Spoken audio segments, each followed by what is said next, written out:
Oke, baik. Selamat malam. Assalamualaikum warahmatullahi wabarakatuh. Sobat Suara Torang dimanapun berada. Malam ini saya sudah bersama dengan Bung James Ruamba. Ya, selamat malam. Ya, apa kabar, Bung? Baik. Oke. Alhamdulillah sampai sekarang kondisi masih sehat ya? Ya, sehat. Iya, buat saudara dong semua, seperti yang kita tahu bahwa bulan ini adalah bulan Desember, momentum untuk perayaan Natal dan Tahun Baru. Nah, ini saya di sini sebagai seorang Muslim, saya belum terlalu tahu banyak, Bung James, soal Natal ini. Jadi saya cuma tahu soal Natal itu setiap tahun dirayakan, tetapi bagaimana prosesi dan saya lihat juga kemeriahan dari peringatan atau perayaan Natal itu terus dilakukan setiap tahunnya. Iya. Nah, tetapi kan tentunya apa yang dilakukan oleh teman-teman dari umat Kristiani tentu punya makna sendiri. Ya. Kenapa buat ini itu. Nah, tentu punya makna sendiri. Nah, itu yang ingin saya mungkin kita bincangkan lebih jauh di malam ini. Baik. Nah, mungkin saya mau tahu dulu dari perspektifnya Om James sendiri, Bung James sendiri, Natal ini seperti apa? Apa maknanya menurut atau paling tidak bagi Bung James? Ya. Oke. Kita umat Kristiani pada umumnya biasa dikenal dengan Natal. Biasa ada orang-orang Kristiani yang biasa sebut Natal bawa damai. Biasa ada kata damai. Oke. Jadi damai itu melambangkan bahwa kita hadir di bulan Desember ini, segala sesuatu yang berhubungan dengan persoalan-persoalan hidup itu habis di bulan Desember. Oke. Jadi, tidak boleh lagi ada persoalan yang kita bawa ke tahun depan. Tidak boleh. Nah, sehingga dibilang Natal membawa damai. Nah, jadi Tuhan kita Yesus Kristus lahir ke dunia ini untuk kehidupan kita, mensejahterakan kita, memberikan yang terbaik buat kita. Jadi ketika ia lahir, kita harus membuktikan bahwa kita itu ada damai. Begitu. Jadi entah itu saya ada persoalan dengan keluarga saya atau saudara saya, kerabat saya, teman dekat saya. Pokoknya di bulan Desember saya harus tuntaskan sama dia. Selesai. Dan tidak ada persoalan yang nanti saya ungkit kemudian. Jadi ini makna damai dalam makna yang seperti apa? Karena damai ini kan bisa diartikan ya ada bentrok secara fisik ataupun non fisik ataupun batin begitu, ya, James. Jadi semua itu tadi bentrok secara fisik, batin, dan itu yang nanti mengganggu kehidupan kami ke depan. Dan itu tetap terjadi ketika tidak ada damai. Nah, itu yang dimaksud. Jadi mulai dari itu bentrok fisik dan lain sebagainya yang kita pikir bahwa itu adalah persoalan, itu harus dituntaskan di sini. Tidak boleh lagi kita bawa ke tahun depan. Nah, karena tahun depan kita harus hidup baru. Seperti begitu kelahiran. Jadi fungsi kelahiran Tuhan Yesus ini adalah hari ulang tahunnya Yesus Kristus. Nah, kita ramaikan seperti begitu. Tetapi inti daripada kelahiran itu adalah yang dimaksud ini. Natal, damai Natal. Natal membawa damai. Begitu. Jadi fungsi inti daripada Natal itu ke situ, ke bagian itu. Seperti begitu. Jadi damai secara batin maupun secara sosial. Nah, begitu. Itu kira-kira makna terdalam dari bagaimana kita memperingati atau merayakan. Sampai antar umat beragama, kita dengan Muslim dan kita dengan agama lain. Berarti poinnya bukan soal kategorisasi atau kelompok-kelompok tertentu, tapi memang secara keseluruhan manusia, universal, keseluruhan. Jadi pokoknya kehidupan sosial mulai dari antar umat beragama. Oke. Ini setiap saya pas jalan di setiap gang, di rumah, di gereja, Iya. itu banyak sekali. Ada dibuat semacam yang disebut pondok Natal begitu. Pondok Natal, ya termasuk apa yang kita buat di samping ini yang sudah ada di samping kita. Nah ini maknanya apa kira-kira Bung James? Kenapa perayaannya didesain seperti itu? Mungkin bisa diceritakan. Oke, baik. Jadi ini adalah sebuah simbol.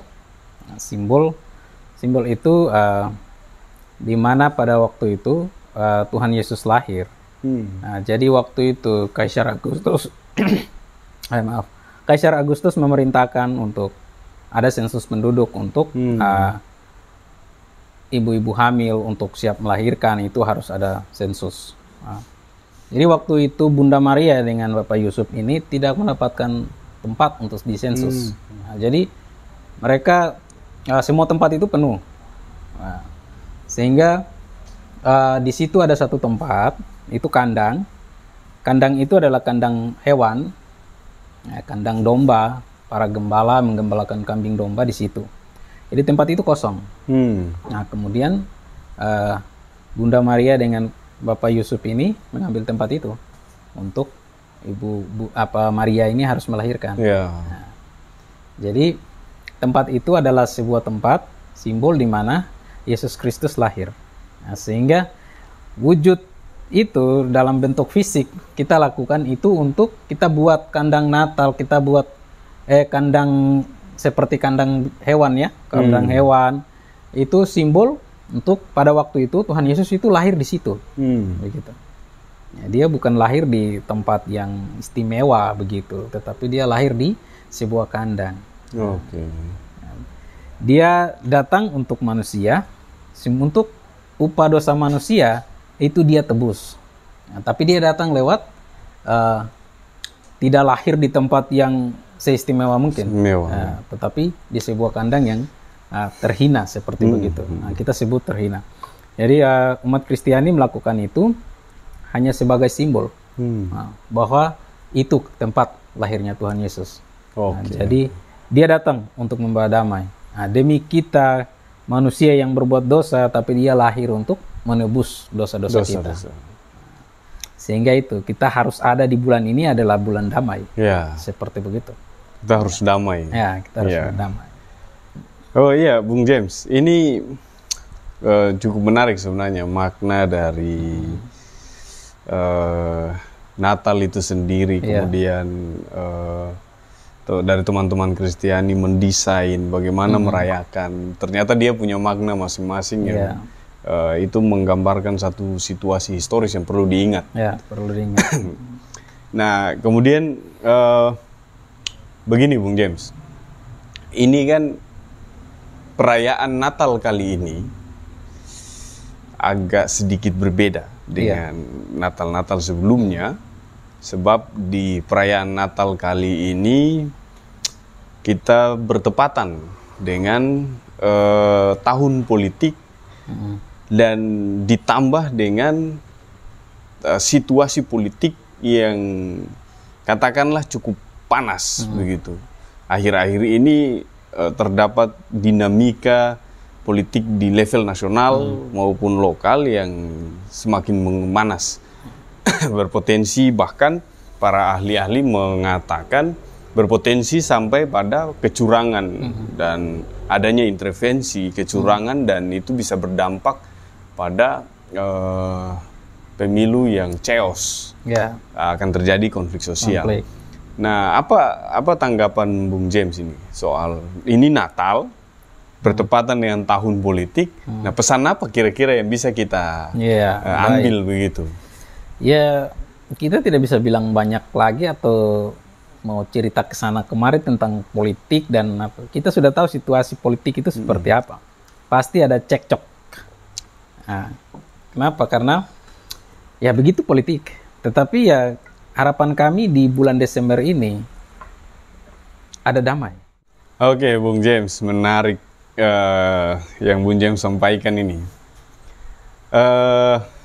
Pada intinya berarti apapun situasi politiknya tetap menjadikan momentum Natal kali ini itu sebagai penetrasi penetrasi situasi politik yang semakin memanas begitu ya. Kira-kira begitu kurang lebih. Nah, saya pengen tahu ini Bung James, sebagai anak Papua, Papua ini kan dikenal sebagai tanah yang diberkati dan mayoritas di sini itu Kristiani, begitu, Bung James. Nah, apa pesan Bung James ini untuk basudara dong semua yang ada di tanah Papua? Bukan hanya orang asli Papua ya, tetapi semua orang yang ada di tanah Papua ini. Apa pesan Bung James untuk mereka di Natal kali ini yang bertepatan dengan tahun politik? Pesannya kira-kira seperti apa? Oke, baik sekali, mantap sebenarnya. Jadi kita pemilihan ini kan, pemilu ini kan ada legislatif dan eksekutif dan legislatif. Oke, dua-dua ini adalah pemerintah. Nah, jadi dalam kitab Kristen itu di kitab Roma ayat 13 pasal 1 sampai 6 itu bicara khusus tentang pemerintah. Nah, siapa dia pemerintah yang ditunjuk itu datangnya dari Tuhan. Nah, jadi kalau orang Kristen yang tidak paham tentang kitab suci ini, kitabnya orang Kristen, saya pikir itu dia pura-pura bodoh sebenarnya. Nah, dia harus pahami, mengerti bahwa siapapun dia yang terpilih menjadi seorang presiden atau menjadi seorang DPR, itu adalah keputusan Tuhan. Nah, itu adalah campur tangan Tuhan dan itu yang Tuhan tunjuk. Jadi ketika ada orang yang mau ciptakan konflik untuk keputusan Tuhan itu, nanti berurusan sendiri dengan Tuhan. Itu bukan urusan kita manusia. Dan di tahun ini saya secara khusus mau minta kepada umat Kristiani bahwa harus paham bagian ini. Dan kita harus ciptakan pesta demokrasi atau pesta politik ini dengan damai. Nah, seperti sesuai begitu.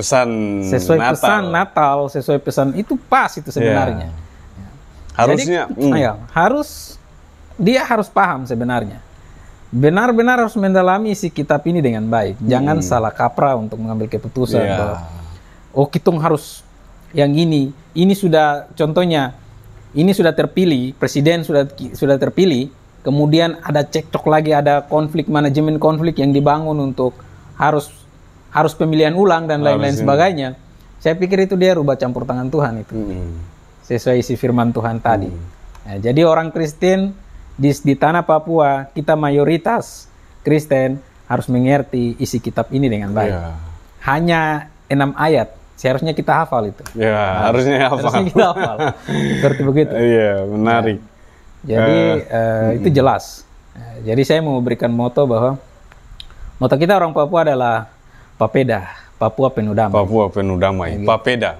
Jadi papeda yang makan tiap hari itu dia punya makna lain, sosial lah, begitu. Selain makna isi perut dan kenyang, dia punya makna sosial, yaitu Papua penuh damai.